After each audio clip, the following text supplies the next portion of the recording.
click on the image at the top, go to Edit. In Magic Studio, scroll to the right until you see Magic Expand. Now this feature is only for Pro users, so if you're on the free plan, you will need to upgrade to the Pro plan to be able to use this feature. So if I select Freeform or whole page, for example, and I click Expand, now you see the image has expanded across the entire page. And on the left-hand side, you can see Canva has given you 4 different options where you can choose to see which image you like when it expands across the entire page.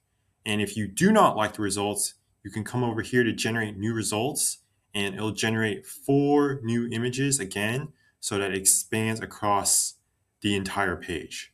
So for this example, I'm satisfied with this image here, and I can just click Done.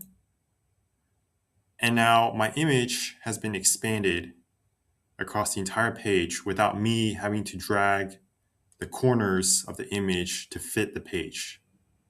So if you have any questions or comments, be sure to leave it down in the comment section below. If you enjoy my videos, consider subscribing to my channel. Thank you and have a great day.